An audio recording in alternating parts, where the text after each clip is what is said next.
I despise the media. Driven, artificially engineered lies they tell the masses. And people believe them without question. Adil Khan was murdered. Would you ask questions? Or do you just believe the suspects who say, I don't do it? I'm sick of it all. I don't have a political preference other than isolation. So, I left and decided to make my home in the most deadly, hostile place on the earth. Chernobyl. The Mesons, the Pripyats. Diary entry, November 3rd. An evidence to the contrary.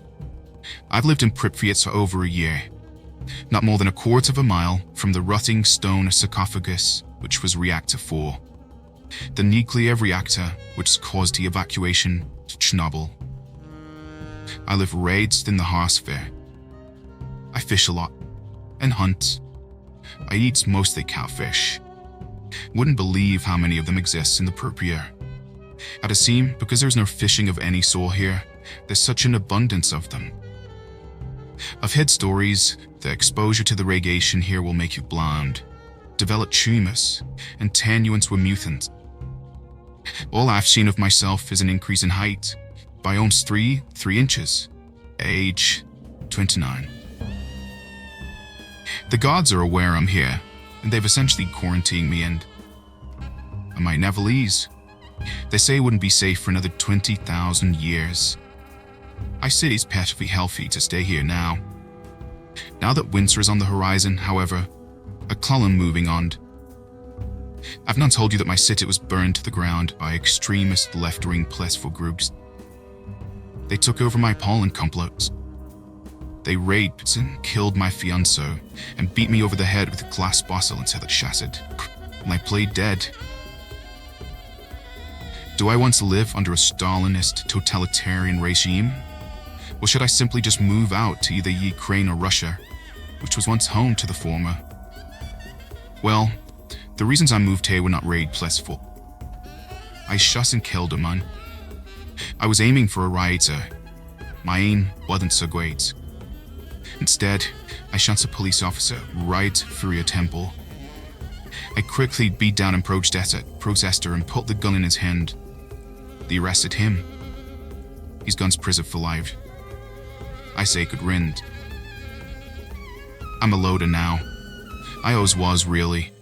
I always had to either get inebriated or force myself to act fake in the face of social gatherings.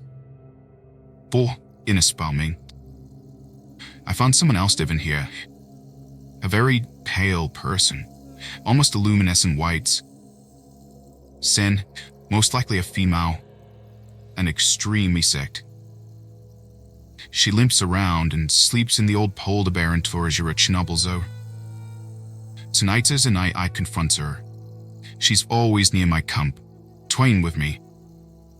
Asleep in a closet, and folds of Naya, secondary school, to the 5 of 5. I swear I hear footsteps at night inside. I typically have assumed it was a guard, but would I creep out into the white, linoleum, floored halls? They're on his sight. About 6 months ago, I heads from commotion there, and I grew the balls to take a look. An entire pack of wolves lingered inside of the lunchroom, all gazing in one spot. The next day, I found the remains of a lynx, right in between two tables. Think any of the Belarusian students would have imagined a pack of wolves would be devouring an animal right where they were eating sauerkraut? The footsteps had been recurring almost nightly now. Unstillabistha. But noting some riot police and gas masks post-patrol city. The only other visits I could think of turning around my home is glowing boulder. I see glowing because I was false there once at night. I had nothing more than swinging a plate answering a few weeks back one night. I heard a rustling off in the distance and observed movement inside of a room, drenched row of leafless bushes. And there she was, one half of the body standing up straight, the other limped, leering over. I ground to a halt in the moment, and we stayed there for minutes, just staring at each other. She had black hair, so long that it very easily rested in the ground. The facial features were quite jarring, deep eye sockets and sharp cheekbones. For a skin that's up like one of those UV lights deactivates used on CSI. I'd never seen anything like her. She begins to look towards me like Hunchback of Notre Dame, and in my instincts, Fool's visit jump up to la fille. At first, I thought she was sneezing over and over again. When I understood the growl, the sounds to be more of a snarling, I turned and ran so hard and fast, I hyperextended my knee and fell face first to gravel. I've seen her around ever since, but I'm sure to keep my distance. I joined 2 hours ago, which is what prompted me to start keeping a journal, thanks to a discarded notebook and pencil. I had full steps, accompanied by that same gurgling and stalling. She's here, in the Beldund, and must show she heads blind, all looking sinay. Yet I pray this mies and dizz'll find me. Sitting will be difficult for the next few nights. Something in me is Salgonch. Diary, November night. A cultist stalking me through the pitch dark linoleum halls, chasing me into a bathroom, and could hear her distinct groan on the other side of the door. Suddenly, I heard the door crack open, and someone entered. The scratchy growling subsided, heaving. And as I perched myself on the toilet, a glowing limb extended its grasp beneath the stall and held out its hand. I opened the stall door, saw the phosphorescent woman before me. I didn't feel fluorescent anymore. Diary, Novemberlands. After waking up sick, constant nosebleeds, choking on my own blood. Again, weaker. I believe now the sickness is getting to me, and I'm slowly succumbing to the radiation. I made a huge misstep coming here. I should have known. Or maybe I wanted to die alone in isolation. Last night I came home after foraging for food. I approached 2 guards, and all they could spare was a granola bar. I knew them postman with Butler's rifle, told me to stay back. He then castigated the guard for helping me, explained to him I was clearly sick, and that if I come back, shoot him. He hit me like an axe of the head. I'm gonna starve. I'll die of illness. The fish aren't even biting anymore. It's at all's winter. They're all asleep at the bottom of the river. Desperate times. I decided on the way back to make a small leave of desperation. I found my scrap pile and chains filled for a good hour in the barren, icy frontier. After the evacuation, as everyone knows, all was left as is. Walking past cemented, empty pools with brackish water, puddles surrounded by flake plastic palm trees, ridden with icicles, was an eerie sight. Fella here and still heard children laughing, doing cannonballs off the cruddy diving board. The grass is still tall and dead this time of year. So much uneven terrain, a vast expanse of split, stifled, and rotting concrete with years of growth in every direction. To the left are the conning towers of the disaster site. So huge, yet so far away, the untreacherous trade of rock piles and metal posts with warning signs of nuclear radiation. It wasn't long till I could taste the metal dripping down the back of my throat. Walking back to the school, I came upon a Lyle post. I felt lightheaded, but had Selena gaze for him. Just then I sneezed. When I picked my head up, I saw a splatter of dark red dribbling down the side of her. Flawed aerosol, like someone's brain had been blown out by 9mm. And to come in a monster. When I got back to the room, someone was lying next to our mattress, wrapped in an orange seeking bark. It was my luminescent, kind friend. I could see the bright green skin of her cheek nestled inside of her bag. Those careful nuts away here. I did when I jumped her flash fire. Say the full 9. She would howl and speak. She pulled out a deck of cards and played Go Fish. It was very hopeful seeing her smile and having a companion. She held my hand the entire time. Dare I say, she tickled my palm with her thin, porcelain fingers.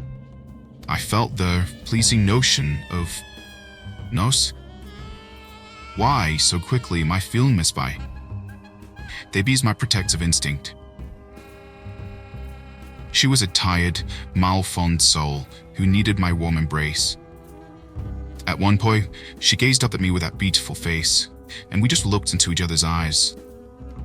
Then, we both bashfully looked away, and I saw her smile and play for hours. And as she cuddled up against me, and I wrapped us both in my blankets. She was shivering, so I hugged her tightly. She kissed the cheek. I'm so glad I have her. I feel awful describing him previously as a monster. Before we both fell asleep, she muttered or whispered the words, song. If I'm in house, this will be my last entry. Undaring, I'm in unrelenting physical pain. I awoke restrained by handle uncaused, tied up with dirty, coarse rope. My new friend exposed me to something I now regret. I'd awakened with a throbbing, searing, stabbing pain in my stomach, and my stunning torso was drenched in blood. I turned and saw Anamia's back facing me. I was coated in a blanket, but the blood smeared and thickened all over the floors, and called out to run in a faint gasp. She turned and looked at me with the most angry, evil walk I'd ever seen. She was hot as typing neat into my liver. I asked her, while you gave us to me. She grabbed my blood-spattered diary and pointed to a phrase from one of my previous entries. It reads, up in scenes person, this presence, a glowing woman, skin bits of green like a UV light. She walked crooked and bent like a hunchback. I've got no other description for it other than that of mutant. Then she pointed squarely on one phrase, the mucence of Purpia. And now untied, for condole on the move. She told me to write one last entry while I can. I can hardly muster the strength to hold of this book and write. I keep dropping it in my own blood. I come to this in you all. It was all a mistake. These are the last words I write. Her head is buried in the hole in my stomach. I can feel her gnawing at my guts, making those hissing and grunting noises I was once so terrified of. I can't see anymore. Diary, November 13th, by the Mutage. I finished off the offers in it. Well, in a perpetual state of starvation. But now, I have limbs, a head, and a torso to keep me full at least for just a little while. Those gods, those men, they've never touched me. I simply had to find a way to draw the author into my trustworthy grasp. I say, they'd rigs me. And a feeder, not mesant. Everything here is a feeder. The fish, the wolves, the bears, the crow. I was told once that I had serum up fuzzy. I suppose, considering my deformity, that'll not be true. But it's superfluous right now. This is the wild, and I'm a wild animal, not human. Anyone who walks his place beyond the rubble and frosty brats need fear me. The woman who shimmers. Gone to sleep bow. End of diary entry number 1. My name is Diane.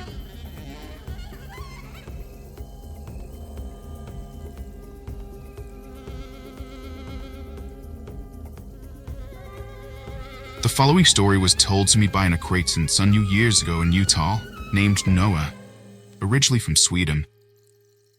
He worked as an environmental researcher for 35 years.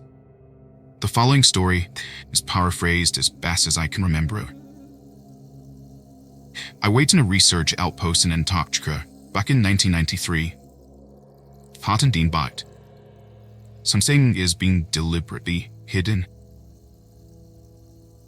We were a research team studying glacial calving related to climate change and emissions. It was to be a 3-month excursion, beginning at the coast of their November summer through February.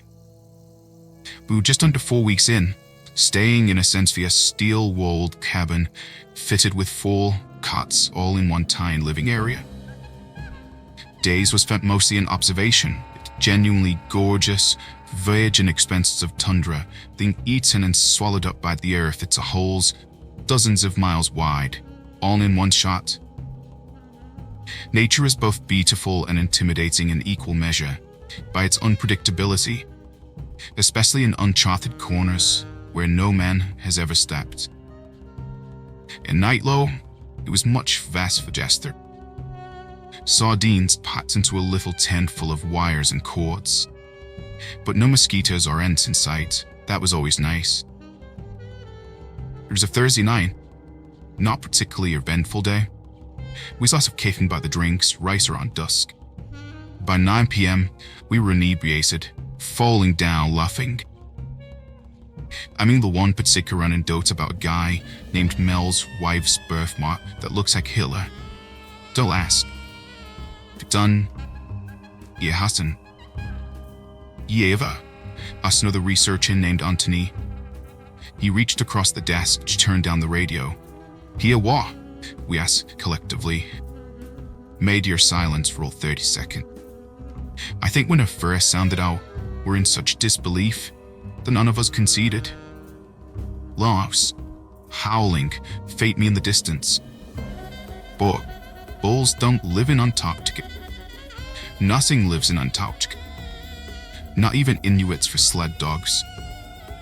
The air slowly regressed to thick, palpable, collective dread when it rang out again, only closer. We had a window, and nothing could be seen but a desert, the horizon, the purple haze emanated by the dying sun. Howling again, nearer, and again. Multiple howls ring the earth at once, an entire pack of phantom canines in unbelievable terrain. Now that's got to be a whale. Dan's reared his stand toward the floor as the words left his breath. We were more than 5 miles from the coast, and the ice below was at least 1,000 meters deep. Not even ice grig could be audible where we were. We all sat in an eerie dread, enthused silence for minutes. A fuzzy chair to my belly. Electric anxiety. We all did. I could see in the faces. Open the window, I said. It's fucking -3 degrees. We'll have icicles hanging off our... And then, Dennis's sentence faded out to silence, and the howls started again. Fucking wolves, in negative temperatures. Howls once again, roaring for nearly a minute. I stared a wide-eyed terror in the others' faces. He shut the window as quickly as he opened it, and none of us protested. It just went on and on, for a period of maybe 55 minutes, to be almost exact. I know, because I'd basically disassociated from the nightmarish reality of the situation by layering of the digital cot next to Mel's cot. Finally, the howls faded out to nothing, and it is gone. The next morning, we phoned in for a helicopter. Anthony had recorded the entire thing. I don't know which was more terrifying, a ghostly baying in the distance or static, silent fear. We went out as a team the next day and trucked a mile in each direction. No fish fall in snow, no wolf tits, no paw prints.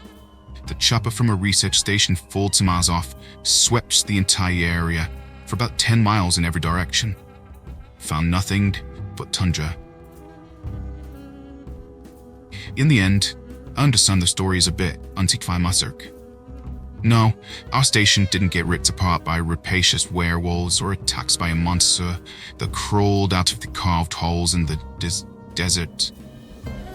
But something unholy was out there the night. We didn't bother to listen the rest of the trip.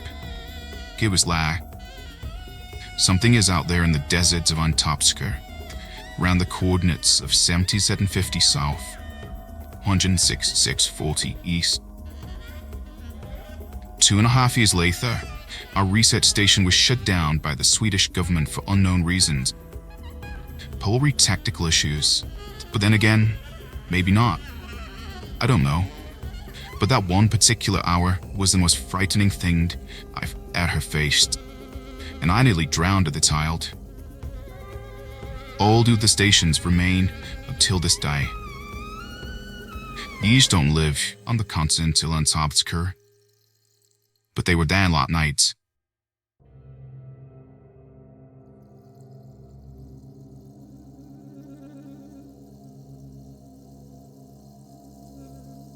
This happened literally a month ago, back in February. My boyfriend and I decided to try out an open relationship for a little while, for various reasons. We live separately in one of the larger cities in the north of Middle America, and there's a decently sized population of college students, like me, to keep the gay community fresh, so I was doing pretty well for myself. One night I was bored, scrolling through Grindr, looking for an easy hook. When I got a message from a guy who was barely 800 feet away. He wasn't terrible looking, and I was a little desperate, so I agreed to go to his place. He lives, quite literally, down the street from me. I could see his building from a window. So I walked over, and he'd let me up and into his apartment. We made small talk, and I mentioned where I lived. I didn't poise out of our window from one of the windows in the stairwell. From the first, I thought there was something off about the guy. Not necessarily bad, just different. And on twitch in his hands when he gripped banister. The vacancy of his eyes when he smiled. And not so cliches to say he felt evil or anything like that. But I wasn't exactly surprised though. After we got to his apartment, the first thing he did was to tell his very pretty and friendly cat to say hello. And the second thing he did was to walk over to the kitchen counter, grab a needle, and sheet up. I knew chose the door behind me. I stood there, staring, and he turned around, dropped the needle on the counter, and went, "Oh, shit man, should have asked. You cool with that?" I'm not a good Christian boy. The brokens would charge for our trignolist day, and section ahead stern back in high school. But I have my stumbers, so I shook my head neatly, pulled my hat back on, and opened the door to leave. The guy rushed over and put a hand on my shoulder. "Yo, I'm sorry, you don't get a go. We don't get a full. Do you want to watch Transformers 3 with me or something?" "No," I said bluntly, hustling away down the stairs. I bundled up my scarf against the early February chill and hurried back down to the street to my apartment. He followed me downstairs, barefoot, in pajama pants and a t-shirt, until I stepped outside into the whipping winds. I turned back briefly to look after a moment. They vist he was still standing there in the doorway, watching me. I didn't have any premonitions of doom or weirdness. A groove in Missouri took his barely registers all to me by this foot. Saw in home and went to bed. Now, you might have guessed it, but I've never seen dude around the neighborhood before. Chiefly, I hadn't seen most Linators, because my neighborhood is an odd mixture of white-collar suburbia, college housing, a low-income housing like my Paramo's building, all on one street. So it didn't really register when I started seeing him more. I would leave for work in the afternoon, and he'd get in the other avenue across from my building, strolling on. Or he cuts across my building's parking lot like all the kids in the neighborhood did. Look at the same as I saw him walking across the campus mall. My Hummer building is directly adjacent to my campus, but he'd always sway him to avoid me. Once or twice I'd noticed him in the grocery store where I work as a barista. He was the only one within walk distance, and he mentioned he didn't have a car. This went on for the entire month of February. Venge cast out the notice. He'd always be walking down the street opposite my building when I left for work, my usual sign. And he was only ever at the stall when I was working. He'd never approach the coffee stand at the store where I work, for he'd look in. A couple times I noticed him enter, look at me, pretend to shop, and leave without buying anything. I was starting to feel creeped out. He hadn't done anything yet, and it made me feel particularly unsafe. One day, late February, I was his early shift. When I got off, I felt a little crazy from lack of sleep, and I reached my place about 20 minutes before I usually leave for work. And on the corner of a sidewalk opposite me was the guy. He was checking his watch over and over, looking up. I did a bit of brilliant deductive analysis and followed his gaze up to my living room window. Then I looked up down at him. He looked right at me. There was a moment of tension as we stared at each other in the eyes. Like I said, as guy didn't help give off any evil, dark vibes. I've met people that do. No, what I saw in this guy's eyes, in his face, was much more shamed and much scarier. Desperation, loneliness, pain, and anger. He hurried after me, but I'm 6'3" and a former sprinter, whereas he was a 5'8" junkie who weared flip-flops and ice. I made it to the first set of doors of my apartment, scanned myself in, took a second, and locked them behind me. He walked through the unlocked first set, tried to open the second, tried pushing the handicap boards to open them, and then gave up. "Look, man, I'm sorry," he shouted, laying a hand on the glass at the door. "Can we talk about her?" I shook my head. "Absolutely not. Leave her alone." Then I whirled on my heel and stumped over to the elevator. When I turned back, he was gone, out into the snow. I didn't see him for a couple of weeks afterwards, which is nice. It was my boyfriend likes to walk down the street past the dude's apartment when he stays over and needs to go smoke. One night, my boyfriend was over at Light Place. He'd just gone out to smoke before he went to bed, and he mentioned that he wanted me to come with him the next time he went out. "Why?" I asked, pulling him in close to me while we shivered. "It's dark and cold, living in Pardered out there sometimes," he mumbled into my chest. "There's this creaky dude that sometimes stands on the corner across the way, just stares at the building. One time he asked me for a cig, and I told him I didn't have one when I had one literally in my hand. He laughed, kissed lunch urine, and passed out. I laid there awake, troubled. When I was sure my boyfriend was deeply asleep, meaning about 5 minutes after passed, I extricated myself and went to the window. It was a cold, clear night. I could see across the streets, under the orange glow of his streetlights, was a guy. I couldn't make out fairly, but when he saw me, he waved. I fleet the moth and closed the blind. I didn't feel like I should tell my boyfriend, because he would either gonna immediately go to the police, which I hate during, or he'd try and defend me. And while I love him with my entire heart, I don't know what to fight between a junkie stalker and my underweight, nicotine-addicted boyfriend. So I kept it to myself, and still haven't told him. But I did start accompanying him when he went out to smoke. The gang was usually our side. Sometimes he'd follow us for there before ducking away down a side street. Sometimes he'd wait, watch from a distance. Sometimes he'd be up in his apartment. A boyfriend never noticed. They kept my composure, and nothing happened. One night, though, we went out so my briefing could smoke. I normal. When we'd reached the end of the street and turned around, the stalker was behind us, about 50 feet back. I turned my head to check, and there he was. He waved to me again. Something told me I had to get back inside. "Hey babe," I said quietly to a boyfriend. "Let's get back inside, yeah?" And cold. "Oh, baby," said, kissed me on the cheek. "Okay, I'm always dull anyway. We walked back to the apartment building, and old Tanning and knew that the stalker was behind us the entire time. I kept my hand intertwined with our boyfriends, and kept up the casual conversation with the having about how I hate geese.